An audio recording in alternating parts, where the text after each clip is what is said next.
There are multiple places you can go to learn about different types of screening tools, but today we're going to talk about two in particular. The first one we're going to chat about is the systematic screening for behavior disorders, and this recently just yielded a second edition that also has paper pencil version as well as an online version. And many people refer to this as like the gold standard of systematic screening. And while I'm not going to go into all the details of this today, I'd like to give you the big ideas on how this is used. This is a multiple gating system, and in brief, what teachers do is following all the guidelines that are provided in this screening packet as it comes to you. You are looking for kids that have either internalizing or externalizing behavior patterns.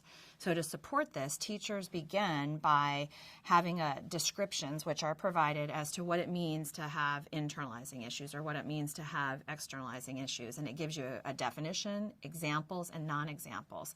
And one of the first tasks is to sort all kids in your class, because a screening means we're screening all kids, including those on an IEP. So then they sort their kids in their class into two groups, and then they rank order kids from most like to least like those dimensions. So the kid with a number one rating under internalizing would be the kid that most closely approximate those behaviors described for internalizing. And then the first 3 students on the shy side and the first 3 students on the more boisterous side pass through that first gate. And the teacher fills out additional information on just those 6 kids. Now, there is some flexibility with this tool, so you have the opportunity if there's another student that you really think should pass through that first gate, there's an opportunity to do that. And then you fill out extra information on just those kids. And we encourage people to do these in regularly scheduled faculty meetings at those 3 time points. Now, at these meetings, one of the things that they'll fill out is the critical events index, and that's capturing behavioral earthquakes, things we would never want to collect baseline data on, because even a score of 1 is cause for concern there. The second measure they fill out is called the combined frequency index, and that has kind of information on adaptive and maladaptive behaviors.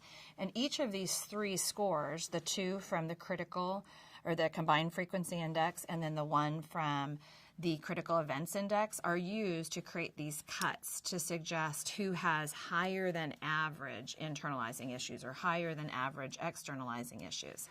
These are data from one school that elected to use this screening tool, and as I mentioned, fall, winter, and spring, but these are looking at fall or winter data over time. So if you look on the left side of this graph, you see 3 blue bars, and that represents winter screening performance of the entire school for those 3 years. If you look at the bottom, it says winter 2007, winter 2008, and winter 2009. So looking at that first bar graph, there were 60 students in that school who passed through the first gate. And of those 60 students, there were 13 who had higher than average externalizing behaviors. And that represents 6% approximately of the entire school. Now, as this school was putting their tiered system of support in place, the next year, now remember, new group of kindergarten kids comes in, those 5th graders went on to 6th grade at a middle school, and you notice the bar gets bigger. It's because the school enrollment increased, so now they've added a teacher. Now this time, there are 69 kids that passed through that first gate, and now only 7 students have exceeded normative criteria for acting out behavior. And that represents 3.5% of the entire school. And that stays pretty much stable for the second year of implementation. And normally you would expect these types of results to occur after 2 years of implementation. If you look at the other side of the graph, that shows the same time frame, but for internalizing issues. So if you look at those data, again, there were 60 kids that passed through the first grade on the internalizing side, and that represented 8.9%. So almost 9% of the entire school had higher than average internalizing issues. The following year, again, school size increased, and now we've got 6.5%. And by the third year of implementation, we've got less than 3% of kids that are really struggling with internalizing issues. And when you look at this, I'd like you to think about the transparency that this creates for being able to look for kids who might need more than Tier 1 efforts. So now, rather than it being a crapshoot as to who needs what, if I am somebody that's providing support to those students, I don't have to walk to teachers' classrooms and say, do you have anybody that needs any support? Do you have anybody that needs any support? Now I can look at these data.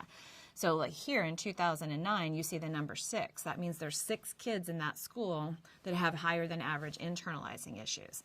And the idea behind this is, as a teacher, if I'm getting this information about kids in my class, then I can use it to shape my instruction. For example, I might find that I've got some kids that are really, school, either they're shy, they're a little social withdrawn, school's challenging to be there.